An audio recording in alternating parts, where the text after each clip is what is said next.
ఆఫీస్‌కి రెడీ అవ్వసాగింది ప్రణతి. చిన్నప్పటి నుండి కూడా అక్కలు వాడిన డ్రెస్‌లే వేసుకునేది. దానికే ఆమెకి చాలా ఉక్రోషంగా ఉండేది. ఆ గదిలో నుండి తెచ్చి బెడ్ మీద పెట్టిన బట్టల వైపు చూసింది. ఈ బట్టలు ఎవరివో బయట వాళ్ళవి. వాళ్ళు ఎవరో ఎలాంటివారో తెలీదు. వాళ్ళు వాడి వదిలేసిన బట్టలు ఇప్పుడు ఆమె వేసుకుంటోంది. కానీ ఇప్పుడు ఆమెలో ఉక్రోషం లేదు. జైలు జీవితం ఆమెకు నేర్పిన చాలా విషయాల్లో సర్దుకుపోవడం ఒకటి. ఎంతో హుషారుగా ఉండే ఆమె ఇప్పుడు స్తబ్దుగా ఉంటోంది. బెస్ట్ ఫ్రెండ్ అమృత్ గుర్తుకొచ్చాడు. మనసులో కలిగిన బాధ వీచిక కళ్ళల్లో నీటి బొట్టే నిలిచింది ప్రణతికి. ఆమె ప్రమేయం లేకుండానే ఆమె మనసు 3 ఏళ్ల క్రితం జరిగిన ఆ సంఘటన దగ్గరకు వెళ్ళిపోయింది. ఆ రోజు డిసెంబర్ 31. కొత్త సంవత్సరానికి స్వాగతం పలుకుతూ చాలా గ్రాండ్ పార్టీ జరిగింది. చాలామంది ఫ్రెండ్స్ గ్యాదర్ అయ్యారు. అంతా యూత్. అరుపులు, కేకలు, సంతోషం, సంభ్రమం. పార్టీ చాలా ఉత్సాహంగా జరిగింది. చాలామంది డ్రింక్ చేశారు. అందరూ డ్యాన్స్ చేశారు. కవ్వింతలతో, కేరింతలతో న్యూ ఇయర్ ఈవెంట్ని సెలబ్రేట్ చేసుకున్నారు. అంతగా తాగిన తర్వాత కారు నడపడం అంటే ప్రాణాలతో చెలగాటమాడడమే. అది ఎలా మొదలైందో, కారు ఎవరు డ్రైవ్ చేశారో ఆమెకు కొంచెం కూడా గుర్తులేదు. ఆ దుర్ఘటనలో ఆమె ప్రియ స్నేహితుడు అమృత్ చనిపోయాడు. కళ్ళు తెరిచేసరికి ప్రణతి హాస్పిటల్లో ఉంది. ఏం జరిగిందో, ఎలా జరిగిందో ఆమెకేమీ తెలియలేదు. ఆమెపై నేరం మోపబడింది. ఏమీ వాదించలేదు ప్రణతి. వాళ్ళు చెప్పినవన్నీ ఒప్పుకుంది. తన ప్రియమిత్రుడు చనిపోయాక దేవుడు నిర్దయుడు అనిపించింది. తన సంతోషాలను దూరం చేయడమే ఆ దేవుడి పని అని బాధపడింది. ఎలాంటి ప్రతిఘటన చేయకుండా చట్టం ముందు తల ఉంచింది. న్యాయస్థానం ఆమెకు 3 ఏళ్లు జైలు శిక్ష వేసింది. ఆ 3 ఏళ్లు పూర్తయి ఇప్పుడు సాధారణ జీవితం ఆరంభించింది ప్రణతి. అమృత్ని కోల్పోయిన బాధ ఒకటైతే, తన కుటుంబం తన పట్ల ప్రదర్శించిన వైఖరికి ప్రణతి మనసు బాగా గాయపడింది. అనుకోని ఆపద వాటిల్లినప్పుడు కూతుర్ని ఆదరించకపోగా తమకు సంబంధం లేనట్టే వదిలేయడంతో ప్రణతి తీవ్రమైన ఆవేదనకి లోనైంది. ప్రణతి తనలో తాను కుచించుకుని పోయింది. మనసుకి దగ్గరగా వచ్చిన స్నేహితుడు దూరమయ్యాడు. చిన్నప్పటి నుండి ప్రేమగా చూడకపోయినా కన్నబిడ్డ ఇటువంటి పరిస్థితుల్లో ఉంది అని కూడా నా కుటుంబ సభ్యులు అనుకోలేదు. వాళ్ళకి నేను అక్కర్లేదని వాళ్ళు డిసైడ్ అయిపోయారు. నేనే వాళ్ళ కోసం పోకలాడుతున్నాను అనుకుంటూ చాలా నెలలు వాళ్ళెవరైనా వచ్చి కలుసుకుంటారేమో అని ఎదురు చూసేది. రాను రాను ఆమెకు అర్థమైపోయింది. ఆమె ఇంట్లో వాళ్ళు ఆమెని శాశ్వతంగా వదిలేశారని. గుండెని రాయిగా మార్చుకుంది. చిన్న చిన్న భావాలకి ఆమె మనసు స్పందించడం మానేసింది. ఆ 3 ఏళ్లు చాలా ఒంటరితనాన్ని అనుభవించింది.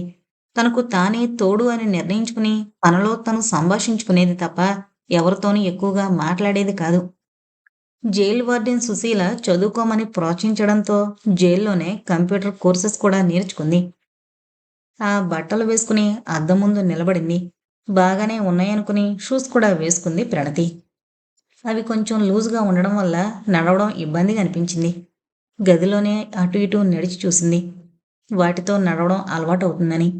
కొంచెం పర్వాలేదనిపించాక రూమ్ నుండి బయటకొచ్చి ఆఫీస్‌కి బయలుదేరింది ప్రణతి. ఆఫీస్‌కి వెళ్ళిన ప్రణతి షీలాని కలిసింది. షీల ఆమెకో కఠినమైన జైలు సూపరింటెండెంట్‌లా అనిపించింది. ప్రణతిని చూసిన వెంటనే ఆమె ఆఫీస్‌లో ఎంత జాగ్రత్తగా మెలగాలో భయపెడుతున్నట్లుగా చెప్పింది షీల. రోజూ టైంకి రావాలి. లేట్ అయినా లీవ్ పెట్టినా శాలరీలో కటింగ్ అయిపోతుంది. నీ పై అధికారులు చెప్పే పనులన్నీ చెయ్యాలి. నిజాయితీగా ఉండాలి. నిన్ను అనుక్షణం నేను కనిపెడుతూనే ఉంటాను. వీటిలో ఏం తేడా వచ్చినా నువ్వు బయటకు వెళ్ళిపోవాల్సి ఉంటుంది అని చెప్పింది. వాయిస్‌లో సీరియస్‌నెస్ మిక్స్ చేసి. షీల ఏం చెప్పినా ఎస్ మేడం అంటూ ఆన్సర్ చేసింది ప్రణతి. ఏం చేయకూడదో చెప్పారు బాగానే ఉంది. ఇప్పుడు ఏమేం చెయ్యాలో కూడా చెబితే బావుణ్ణు. ఇక్కడి నుండి వెళ్ళి పని చూసుకోవచ్చు అనుకుంది ప్రణతి. ఆమె ఆలోచన అర్థమైనట్లుగా ఆఫీసులో ఏమేం చెయ్యాలో చెప్పింది షీల. అదే కాకుండా ఎప్పుడు ఏ పని అదనంగా చెప్పినా చేయవలసుంటుందని, అందుకు పేమెంట్స్ సెపరేట్‌గా ఏమీ ఉండవని కూడా చెప్పిందామె. అన్నింటికీ సరేనని చెప్పి తనకి కేటాయించిన సీటు వైపు కదిలింది ప్రణతి. ఒక్క క్షణం ఆమెకి జరుగుతున్నదంతా నిజమేనా అన్న ఆలోచన కలిగింది. ఆమె తనని తాను ఒకసారి చూసుకుంది. మేరీ ఆంటీ దగ్గర డ్రెస్సు, షూసు తీసుకుని వేసుకుని ఎంత పెద్ద ఆఫీస్‌కి రావడం, ఇక్కడ షీలా అనబడే లేడీ హిట్లర్ ఇప్పటివరకు ఇచ్చిన క్లాస్ వరకు అంతా నిజమే. వదులుగా ఉన్న ఈ షూలు నడవడానికి ఎంత ఇబ్బంది కలిగిస్తున్నాయో అంత నిజం అనుకుంది ప్రణతి.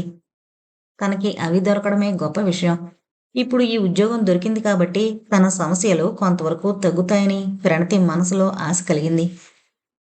షీల ప్రణతిని అబ్జర్వ్ చేస్తూనే ఉంది. 9 గంటలకి ఆఫీస్‌కొచ్చినప్పటి నుండి 10 గంటల వరకు ఆమెకు అప్పజెప్పిన పనులన్నీ ఫాస్ట్‌గాను, పర్ఫెక్ట్‌గాను చేసిన ప్రణతి మీద సదభిప్రాయం కలిగిందామెకి. ప్రణతిని తనకి అసిస్టెంట్‌గా ఉంచుకుందామని అనుకుందామె. ప్రణతిని పిలిచింది తన దగ్గరికి. షూస్ వదులుగా ఉండడంతో పట్టి పట్టి నెమ్మదిగా నడుస్తోన్న ప్రణతిని చూసి తన మీద విధేయతతో ఆమె అలా నడిచొస్తుందనుకుని తృప్తి పడింది షీల. ఈరోజు బిజినెస్ మీటింగ్ ఉంది. బాసు, బోర్డు మెంబర్సు, క్లయింట్లు అందరూ కలిపి 12 మంది ఉంటారు. మీటింగ్ 11 గంటలకి స్టార్ట్ అవుతుంది. నువ్వు 10:30కి మీటింగ్ హాల్లోకి వెళ్ళి ఒకసారి సిట్టింగ్ అరేంజ్మెంట్స్ చెక్ చేయి. వాటర్ బాటిల్స్ పెట్టు. మీటింగ్ స్టార్ట్ అయిన అరగంటకి నువ్వు వాళ్ళకి కాఫీ సర్వ్ చేయాలి. కిచెన్ స్టాఫ్ నీకు కావలసినవన్నీ ఇస్తారు. అవి తీసుకుని నువ్వు మీటింగ్ హాల్లోకి వెళ్ళి సర్వ్ చేసి రావాలి. అర్థమైందా? అంది షీల. తను ఏం చేయాలో బాగా అర్థం చేసుకుంది ప్రణతి. 10:30కి మీటింగ్ హాల్కి వెళ్ళింది. హాల్ ఖాళీగా ఉంది. ఒక్క పర్సన్ కూడా లేకపోవడంతో ఆమె తను చేయవలసిన పనులు ప్రశాంతంగా చేసుకుని బయటకొచ్చేసింది. సరిగ్గా 11 గంటలకల్లా మీటింగ్ మొదలైంది. ఇంకో అరగంటకి అందరికీ కాఫీ సర్వ్ చేయాలి. ప్రణతికి టెన్షన్గా అనిపించింది. మొదటిసారి కాబట్టి అలా ఫీల్ అవుతున్నాను. కానీ కొన్ని రోజులకి ఈ ఆఫీసు, ఈ పనులన్నీ బాగా అలవాటైపోతాయి అని అనుకుంది. టైం 11:30 అయ్యేటప్పటికి coffee kettle, cups, sugar cubes పెట్టుకుని ట్రాలీ రెడీ చేసుకుంది. హాల్లో అడుగు పెట్టబోయే ముందు ఆమె మనసు కొద్దిగా ఉద్వేగానికి లోనైంది. లూజ్గా ఉన్న షూలను మేనేజ్ చేసుకుంటూ నెమ్మదిగా అయినా కాన్ఫిడెంట్గా మీటింగ్ హాల్లోకి అడుగు పెట్టింది ప్రణతి. యూ షేప్లో ఉన్న టేబుల్ చుట్టూ ఉన్న కుర్చీలలో ఉన్నారు అందరూ. కౌశల్ పవర్ పాయింట్ ప్రజెంటేషన్ను మీటింగ్లో ఉన్న వాళ్ళకు వివరిస్తూ స్క్రీన్ వైపు తిరిగి ఉన్నాడు. లోపలికి అడుగుపెట్టిన మరుక్షణమే ప్రణతి చూపు అతని మీద పడింది. వెంటనే ఆమె అలర్ట్ అయిపోయింది. అతను ఆమె వైపు తిరిగి లేకపోయినా అతని కోటు, అతను నిలబడిన స్టైలు, అన్నిటినీ మించి అతని వాయిస్ చెవులకు వినిపించగానే ఒక్కసారిగా ప్రణతి తనను తాను మరిచిపోయింది. ఇతను కౌశల్ కాదు కదా, కౌశల్ బిజినెస్లు వేరు కదా, ఇక్కడున్నాడేంటి, అతనికి ఇక్కడేం పని అనుకుంది. కంపెనీలో జాబుకి అప్లై చేస్తున్నప్పుడు శ్రద్ధగా ఆ కంపెనీ ఎవరిది అని చూసింది. అప్పుడు ఆమెకి కౌశల్ పేరు కనిపించలేదు. ఇక్కడ ఆమె కౌశల్ ప్రజెన్స్ని ఊహించలేదు. ఇందాక మీటింగ్ హాల్లో కడుగు పెట్టే ముందు కలిగిన ఫీలింగ్ గుర్తొచ్చింది ఆమెకి. ఒకలాంటి ఉద్విగ్నత. అది అలా ఎందుకు అనిపించిందో ఇప్పుడు అర్థమైంది ప్రణతికి. కౌశల్ అక్కడే దగ్గరలో ఉన్నాడని తన మనసు తనకి సంకేతం ఇచ్చిందని అనిపించింది ఆమెకి. అతనికి తనక్కడ పనిచేస్తున్న విషయం తెలిస్తే వెంటనే ఉద్యోగంలో నుండి తీసేస్తాడు. ఉద్యోగంలో జాయిన్ అయ్యి ఇంకా కొన్ని గంటలు కూడా కాలేదు. అప్పుడే ఇక్కడి నుండి వెళ్ళిపోవాలా అనుకుంది. వీలైనంతకాలం కౌశల్కి తనిక్కడ పనిచేస్తున్న విషయం తెలియకుండా మేనేజ్ చేయగలిగితే ఆమెకి ఆ ఉద్యోగం నిలబెట్టుకోవచ్చు అనే ఆశ కలిగింది. అతనికి ముఖం కనిపించకుండా జాగ్రత్త పడుతూ అందరి ముందు కప్స్ పెట్టి వాటిలో కాఫీ పోసింది. ఇంకా కౌశల్కి కాఫీ సర్వ్ చేయాలి. ప్రణతికి ధైర్యం, తెలివి ఉన్నా ఆ సమయంలో అవేమీ పనిచేయట్లేదు. ఆమెని అక్కడ కౌశల్ చూడడం జరిగితే అతని రియాక్షన్ ఎలా ఉంటుందో ఆమె ఊహకి అందడం లేదు. అతనికి దగ్గరగా వెళుతున్నప్పుడు అతను తనని చూడకూడదు అనుకుంటూ వెళ్ళింది. అతనికి అందుబాటులో టేబుల్ మీద కప్పు పెట్టింది. జాగ్రత్తగా ఆ కప్పులో కాఫీ పోసింది. అమ్మయ్య అనుకుంది. వెంటనే ఆమెకి గుర్తొచ్చింది షుగర్ క్యూబ్స్ పెట్టలేదని. షుగర్ క్యూబ్స్, స్పూను కూడా అక్కడ పెట్టింది. కాలం నెమ్మదిగా గడుస్తున్నట్లు, అక్కడ ఎక్కువ సమయం ఉండిపోయినట్లు అనిపించి నెర్వస్ అయింది ప్రణతి. ఇంకా వెనుతిరగబోతుండగా ఆ తడబాట్లో ఆమె నడక బ్యాలెన్స్ తప్పింది. అప్పటి వరకు లూజుగా ఉన్న షూలను చాలా జాగ్రత్తగా బ్యాలెన్స్ చేసుకుంటూ నడిచింది ఆమె. కానీ దృష్టి మరలేసరికి ఆమె షూస్ ఆమె పాదాలను వదిలి అక్కడే ఉండిపోయింది. ఆమె కాలు షూస్లో నుండి బయటకు వచ్చేసింది. షూ అక్కడే ఉండిపోయి ఆమె పాదం ముందుకు పడింది. ప్రణతి తిరిగి షూ తీసుకోవడానికి ప్రయత్నిస్తున్నప్పుడు కౌశల్ ఆమె వైపు తిరిగాడు. ఆ టెన్షన్లో కాఫీ టేబుల్ మీద ఒలిగింది. వెంటనే అక్కడే ట్రాలీలో ఉన్న క్లాత్ తీసుకుని టేబుల్ మీద ఒలికిన కాఫీ నీట్గా తుడిచేసింది. ఆమె గుండె వేగంగా కొట్టుకోసాగింది. అతనికి ఆమెకి 2 అడుగుల దూరం కూడా ఉండదు. ఆమె వెనక అతను నిలబడున్నాడు. అతను స్క్రీన్ వైపు నుండి ఇటు తిరిగాడని లీలగా అనిపిస్తున్నా అతని కదలికలను బట్టి ఆమెకు అర్థమైంది. అతని చూపులు ఆమె వీపుని తడుముతున్నాయి అని ఆమెకు తెలుస్తోంది. ఆమె గుండె కొట్టుకుంటున్న చప్పుడు ఆమెకే వినిపిస్తోంది. షూలో కాలు పెట్టేసి తల వంచుకుని అక్కడి నుండి బయటకొచ్చేసింది. ఆమెకు ఆ సమయంలో లూజుగా ఉన్న షూలు పెట్టే ఇబ్బంది కన్నా అక్కడి నుండి బయటపడడమే పరమావధిగా అనిపించింది. అప్పటి వరకు అక్కడ వారికి చక్కగా అన్నీ వివరిస్తున్న కౌశల్ వాక్ ప్రవాహానికి ఆనకట్ట పడినట్లయింది. అనర్గళంగా మాట్లాడుతున్న అతను మాటల కోసం తడుముకొన్నాడు. అతను ఎందుకు తడబాటు పడ్డాడో ప్రణతికి మాత్రమే తెలుసు. కళ నిజమా అర్థం కాక అయోమయంగా ఫీలయ్యే వ్యక్తి కాదతను. ప్రణతిని ఆ సమయంలో అక్కడ ఊహించని అతను ఆమెను వెనక నుండి చూసినా తప్పనిసరిగా గుర్తుపట్టేస్తాడు అనుకుందామే. కౌశల్ చాలా ఆశ్చర్యానికి లోనయ్యాడు. ఆమె ప్రణతి కాదు కదా? ఒకవేళ ప్రణతి అయితే అంటే జైలు నుండి సిఫార్సుతో వచ్చి తన కంపెనీలో చేరిన ఆ అమ్మాయి ప్రణతి, తన ప్రియమైన తమ్ముడి అకాల మృతికి కారణమైన ప్రణతి. ఎంత ధైర్యం! తన దగ్గరకొచ్చి పనిచేస్తుందా? తనకి సమీపంగా నిలబడి తనకి కాఫీ సర్వ్ చేసి అసలు అంత ధైర్యం ఎలా వచ్చింది ఈ అమ్మాయికి? ఇంత జరిగిన తర్వాత కూడా నా దగ్గర జాబ్లో జాయిన్ అయిందేమిటి? కౌశల్లో కోపం చెలరేగింది. కానీ అదే సమయంలో ఏదో తెలియని పాశం అతని హృదయాన్ని పట్టి లాగుతోంది. ఆమెని దూరంగా విసిరి కొట్టాలనిపిస్తోంది అతనికి. కానీ అదే సమయంలో అలా చేయలేని అసక్తత అతన్ని ఆవరిస్తోంది.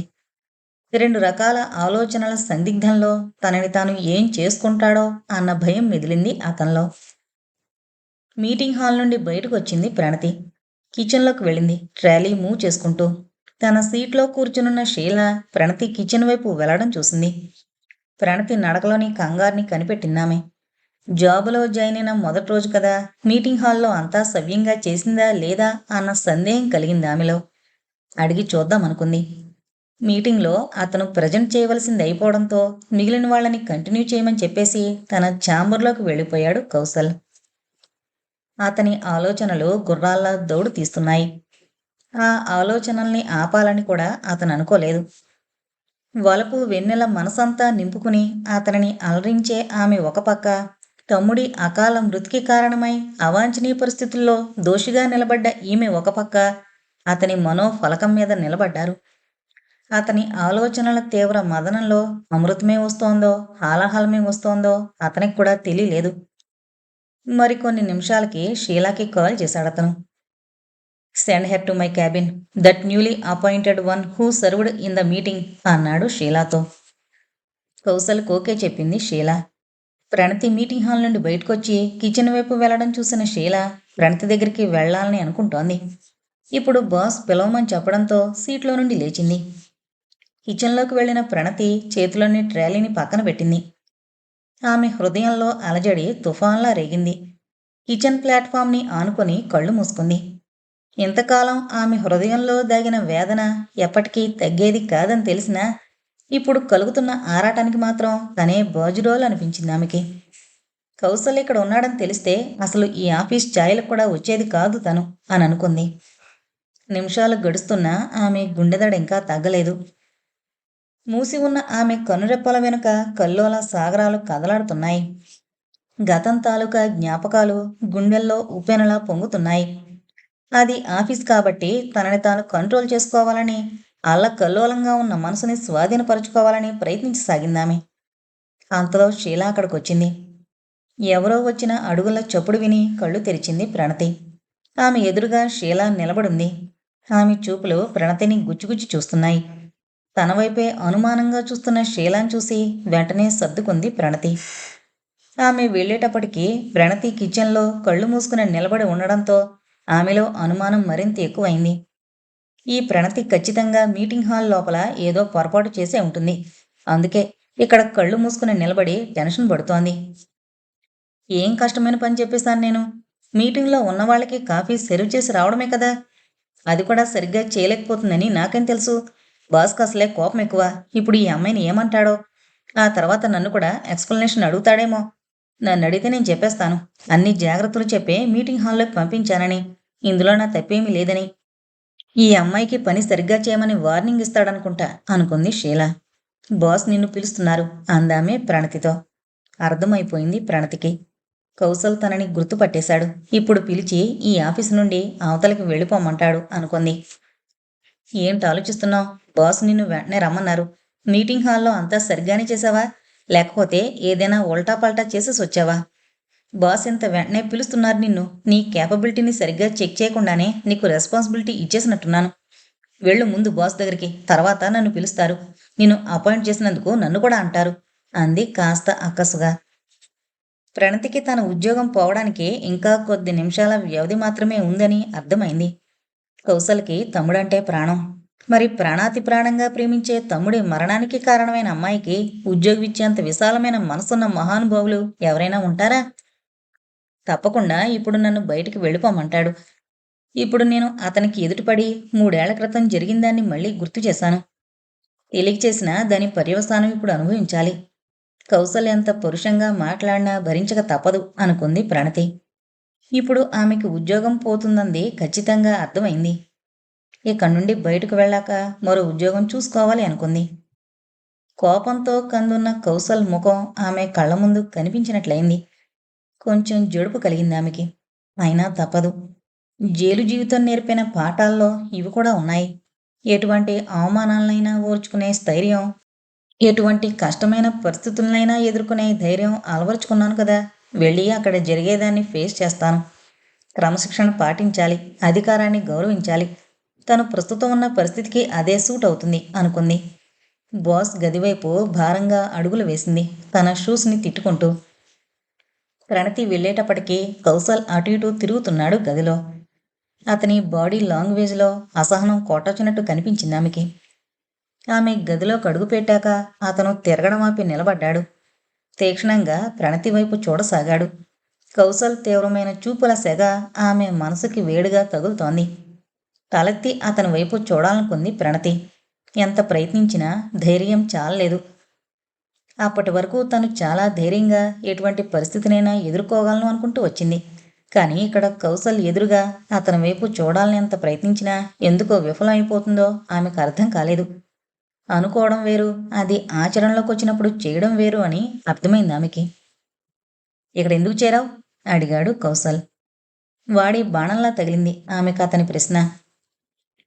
ఈ కంపెనీ నీదని నాకు తెలీదు. తెలిస్తే నేనిక్కడికి వచ్చేదాన్నే కాదు అందామె పౌరుషంగా. ఆమె సమాధానంగా పౌరుషం ఇవ్వడం అతను గమనించాడు. క్షణం కూడా ఆలోచించకుండా వెంటనే అనేశాడు. అంత రోషం ఉన్నప్పుడు ఇంట్లోనే ఉండొచ్చు కదా, ఉద్యోగానికి ఎందుకు రావడం? నేనే కాదు, ఇంకో చోటైనా ఉన్న బాసు నిన్ను ఇదే ప్రశ్న అడుగుతాడు అన్నాడు కౌసల్. నేను ఇంట్లో ఉండడం లేదు అందామె. ఆమె స్వరంలో తెచ్చిపెట్టుకున్న బెంకం ఏ క్షణానైనా సడలిపోయేలా ఉంది. అతని ముందు ఆమె తన బేలతనం బయటపడకూడదని గట్టిగా ప్రయత్నించసాగింది. ఆ విషయం కౌసల్కు కూడా అర్థమవుతోంది. ఆమె మనసులోని ప్రతి భావన అతనికి అర్థమవుతోంది. కౌసల్ తలపుల్లో అనుక్షణం నివసించే ఆమెగా ప్రణతి మనసులో కలిగే భావాలు అతనికి చేరుకుంటున్నాయి. ఇంట్లో ఉండట్లేదు అని ఆమె చెప్పిన వెంటనే అతని బ్రుకుటి ముడిపడింది. ప్రణతి ఇంట్లో ఉండకపోతే మరెక్కడుంటోంది అనుకున్నాడు. వెంటనే అడగలేదు, కానీ తెలుసుకోవాలి అనుకున్నాడు. ఓ, ఇంట్లో ఎందుకు ఉండట్లేదు అడిగాడు ముక్తసరిగా అడిగినట్లు. వాళ్ళెవరికి నేనక్కర్లేదు అంది ఆమె 2 మాటల్లో సమాధానం చెప్తూ. అదేంటి అడిగాడు కౌసల్. అతనిలో కలుగుతున్న భావాల్ని ఆమెకి తెలియకుండా జాగ్రత్త పడుతున్నాడతను. అతడు అడగడంతో ఇక చెప్పక తప్పలేదు ప్రణతికి. ఆమె ఇంట్లో వాళ్ళు ఆమెని ఎలా వదిలేసుకున్నారో చెప్పింది. మరి ఇప్పుడు ఎక్కడుంటున్నావు? మరో ప్రశ్న సంధించాడు కౌసల్. అప్పటి వరకు ఆపుకున్నా ఇంకా ఆ ప్రశ్న ఆమెని అడగకుండా ఉండలేకపోయాడతను. ఆమెతో ఎందుకింతసేపు మాట్లాడుతున్నావు? పంపించే ఇక్కడి నుంచి బయటికి అని అతనికి మనసులో ఓ మూల నుండి హెచ్చరిక బలహీనంగా వినబడుతున్న ఆ హెచ్చరికని కౌసల్ విననట్లుగా అలక్ష్యం చేయసాగాడు. ఒక వంక ఆమెతో తనివి తీరా మాట్లాడాలనుంది. కానీ మరో వంక అదే సమయంలో కోపం కూడా కట్టలు తెంచుకుని వస్తోంది. నేను ఒక విమెన్స్ హాస్టల్లో ఉంటున్నాను అంది ప్రణతి. నువ్వు వేసుకున్న బట్టలేంటి అలా ఉన్నాయి? ఇందాక నీ షూ నీ కాలు నుండి స్లిప్ అయింది. సైజు సరిగ్గా చూసుకుని కొనుక్కోలేదా అడిగాడు కౌశిక్. అతని స్వరం మామూలుగానే ఉంది. ఏ విధమైన వెటకారము ధ్వనించలేదు. అయినా ప్రణతికి అవమానంగా అనిపించసాగింది. నా దగ్గర ఆఫీసుకు వేసుకుని రావడానికి తగిన బట్టలు షూలు లేవు. నేనుండే హాస్టల్లోనే చారిటీ సంస్థ ఉంది. అక్కడున్న వాటిలో నా సైజుకి దగ్గరగా ఉన్నవి ఎంచుకున్నాను. డ్రెస్ కొంచెం లూజ్ అయింది, షూ ఇంకొంచెం ఎక్కువ లూజ్ అయింది అంది ప్రణతి తలదించుకునే. ఈ విషయాలన్నీ కౌసల్కి సంజేషిస్తున్నట్లు చెప్పవలసి రావడం అవమానం అనిపించింది ప్రణతికి. జైల్లో నుండి ఆమె ఎన్నో అవమానాలు తట్టుకోవడం అలవాటు చేసుకుంది. కానీ ఇక్కడ కౌసల్ దగ్గర అలా అవమానపడడం ఆమెకు నచ్చట్లేదు. నిలబడిన చోటే భూమిలోకి కొంచెం కొంచెం కిందకి దిగిపోతున్నట్లు అనిపించింది ఆమెకి. అలా అని ఇప్పుడే దొరికిన ఉద్యోగం వదిలేసుకుని వెళ్ళిపోయే పరిస్థితుల్లో కూడా లేదు. అతనే తీసేస్తే ఎలాగూ తప్పదు అనుకుని అతను ఏమంటాడో అని ఎదురు చూడసాగింది. చిన్నపిల్లల ఆమె చెప్పిన సమాధానానికి నవ్వొచ్చినా ఆమె పరిస్థితికి జాలనిపించింది అతనికి. ప్రణతిని అక్కడే ఉద్యోగంలో ఉంచాలనే ఉంది అతనికి. కానీ అలా అని తనకు తానుగా ఆ మాట ఆమెకి చెప్పలేడు. ఆమెకి ఆ ఉద్యోగం ఎంత అవసరమో ఆమె పరిస్థితి తెలుసుకున్నాక బాగా అర్థమైంది అతనికి. ఆలోచించసాగాడు కౌసల్. అతను నిశ్శబ్దంలో ఉండడంతో ఇక ఉద్యోగం నుండి తీసేస్తాడని అనుకుంది ప్రణతి. అతను ఆ మాట చెప్పకముందే అక్కడి నుండి వెళ్ళిపోదాం అనుకుంది. కానీ తన పరిస్థితి గుర్తుకొచ్చింది. ఈ ఉద్యోగం చాలా అవసరం. వేరొక చోట మళ్ళీ త్వరగా ఉద్యోగం దొరుకుతుందో లేదో అని అనిపించింది. కౌసల్ కోపంతో తిట్టినా మరెన్ని మాటలన్నా అతని దగ్గర ఉద్యోగం చేయడం ప్రణతికిష్టమే. అతను నన్ను ఉద్యోగం నుండి తీయకుండా ఉంటే బావుణ్ణు అని అనుకోసాగింది. అప్పటి వరకు తలదించుకునే ఉన్న ఆమె తలెత్తి కౌసల్ వైపు చూసింది. ఇద్దరి చూపుల కలయికలో ఎన్నెన్నో మౌన రాగాలు. అతని కళ్ళలోకి చూస్తే తనని తాను మరిచిపోతానని ప్రణతికి తెలుసు. అందుకే ఆ గదిలోకి వచ్చినప్పటి నుండి తలదించుకునే ఉంది. అతని కళ్ళల్లో ఆ అయస్కాంత శక్తి ఉంది. అది ఆమెని అతని వైపు అమాంతం లాగేసుకుంటుంది. ఇప్పుడు కూడా అలాగే అతని కళ్ళలోకి చూస్తూ ఉండిపోయింది ప్రణతి. అంతలో ఆమెకు తన ఉద్యోగం సంగతి గుర్తొచ్చింది. నేను ఇప్పుడే వెళ్ళిపోవాలా? 1 నెలైనా ఉండొచ్చా అని అడిగింది. అతను ఇంకా మౌనంగానే ఉండడం చూసి ఇంకా అక్కడి నుండి వెళ్ళిపోదామనుకుంది. కౌసల్కి అర్థమైంది అతను ఇంకా మాట్లాడకపోతే ఆమె అక్కడి నుండి వెళ్ళిపోతుందని. ఆమె వెళ్ళిపోవడం కౌసల్కి కూడా ఇష్టం లేదు. ఆమెని దగ్గరికి పిలవాలనుంది. ఆమె దగ్గరగా వస్తే తనని తాను ఆపుకోగలడా? మరి కాస్త ముందుకి వెళతాడేమోననే భయం ఒక పక్క అతనిలో అలజడి కలిగిస్తోంది. ఇటురా పిలిచాడామెని. ఆ పిలుపు ఆమె అంతరంగాన్ని తాకింది. ఆమె హృదయాన్ని కలల తీరం చేర్చి వలపు ఊయల్లూపింది. ప్రణతి మనసు మల్లెల వనమయింది. వెళ్ళి అతని గుండెలపై వాలిపోవాలనుందామెకి. ఇప్పటివరకు అనుభవించిన కష్టాల కొలిమిలో కాలిన తన మనసుకి ఆ బాధ నుండి విముక్తి కలిగించే శక్తి అతని కౌగిలికి మాత్రమే ఉందని అనిపించింది ప్రణతికి. కానీ ఆమె అలా చేస్తే అతను విసిరి కొట్టేస్తాడేమోననే భయం కలిగింది ఆమెలో. మనసుని స్వాధీనంలో ఉంచుకుని నార్మల్గా ఉండడానికి ప్రయత్నిస్తూ అతని దగ్గరికి వెళ్ళింది ప్రణతి. ప్రణతి దగ్గరకొచ్చాక కౌసల్ చేసిన పనికి ఆమెకి ఆశ్చర్యం, కోపం ఒక్కసారే కలిగాయి. ఆ చెయ్యిటి చాపు అన్నాడు. ఎందుకు అంటూనే తన చేతిని ముందుకు చాపింది ప్రణతి. కౌసల్ ప్రణతి చేతిలో కొంత డబ్బు ఉంచాడు. అలా చేస్తాడని ఆమె ఊహించలేదు. చేతిలో ఉన్న డబ్బు వైపు చూసుకుంది. తనకి కొంత డబ్బిచ్చి ఇక ఆ ఉద్యోగం వదిలి వెళ్ళిపోమంటున్నాడా అనుకుంది. ఆ ఆలోచన చురుక్కుమండంతో నాకు నీ దానమేమి అక్కర్లేదు అంది విసురుగా. రాబోయిన నవ్వుని పెదవుల వెనకే ఆపేశాడు కౌసల్. నవ్వితే ఆమె ఇంకా ఉడుక్కుని అక్కడి నుండి నిజంగానే వెళ్ళిపోయినా వెళ్ళిపోతుంది అనుకున్నాడు. అయినా ఆమెని ఒక ఆట ఆడుకోవాలనుకున్నాడు. అతని కళ్ళల్లో కనిపిస్తోన్న చిలిపితనం ఆమెని అయోమయానికి గురిచేసింది. పెద్ద కళ్ళని ఇంకొంచెం పెద్దవి చేసి అతని వైపే చూస్తోంది ప్రణతి. అంటే నువ్వు జీతం తీసుకోకుండానే పనిచేస్తావా ఏంటి? ఇది నీ 1 నెల జీతం అడ్వాన్స్గా ఇస్తున్నాను. నువ్వు ఆ పెద్ద పెద్ద షూలు వేసుకుని నడుస్తూ ఎక్కడైనా పడిపోయావనుకో, అప్పుడు నిన్ను హాస్పిటల్లో జాయిన్ చేయించాలి. ఇప్పటికే కంపెనీ స్టాఫ్ సెలవుల్లో వెళ్ళిపోయి పని సరిగ్గా నడవట్లేదు. అపాయింట్ చేసుకున్న నువ్వు కూడా హాస్పిటల్లో జాయిన్ అయిపోతే మళ్ళీ మాకు కొత్త స్టాఫ్ రావడానికి టైం పడుతుంది అన్నాడు కౌసల్. అప్పటికి ప్రణతికి అతనేం చెబుతున్నాడో అర్థమైంది. సో నన్ను ఉద్యోగంలో నుండి తీయట్లేదన్నమాట. అలాగే అప్పుడు జరిగిన దానికి నన్ను క్షమించేసి నీ మనసులో నుండి కూడా తీసేయకుండా ఉంచేసుకో కౌసల్. నాకు నువ్వు కావాలి అనుకుంది ప్రణతి. ఆమెని పరిశీలనగా చూస్తున్న కౌసల్ ఆమె మనసులో ఏం జరుగుతుందో చాలా సులువుగా అర్థం చేసుకోగలడు. శరీరాలు దూరంగా ఉన్న ఇద్దరి మనసులు ఒకరికొకరు దగ్గరగా రాసాగాయి. ఇద్దరి మనసుల కలయికలోని ఆనంద పరవశం వాళ్ళిద్దరి ముఖాల్లోనూ కనిపిస్తోంది. క్షణాల్లో కౌసల్ యథాస్థితికొచ్చాడు. ఇక్కడ ఒక లిస్ట్ ఉంది, అది నీకు ఇస్తాను. ఆ లిస్టులో ఉన్న అందరికీ న్యూ ఇయర్ గిఫ్ట్లు కొను. ఆ గిఫ్ట్లు కొనడానికి షీలా నీకు కంపెనీ క్రెడిట్ కార్డు ఇస్తుంది. వెళ్ళి ఆ ప్రకారం పనులు చేయి అన్నాడు కౌశల్. తను బాస్ని అని ఆమెకు గుర్తు చేస్తున్నట్లుగా. అలా అంటూనే టేబుల్ మీదున్న చిన్న నోట్ ప్యాడ్ చేతిలోకి తీసుకున్నాడు. అది ప్రణతికి అందించాడు. ఎంత పొగరు, ఏమీ మారలేదితను. కాస్త నవ్వుతూ చెప్తే అరిగిపోతాడా అనుకుంది ప్రణతి.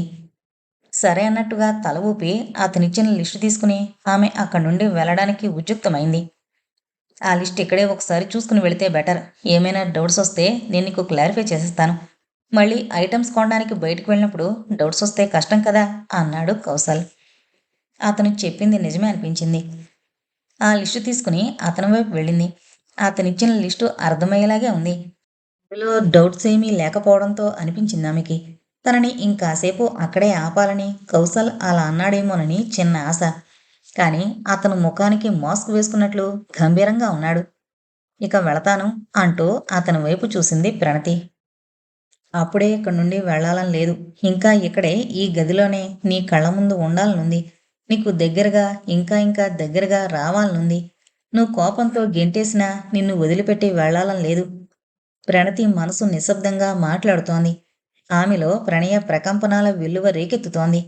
అతనిని గాఢంగా అల్లుకుపోవాలని ఆమె మనసు ఉవ్విళ్ళూరుతోంది.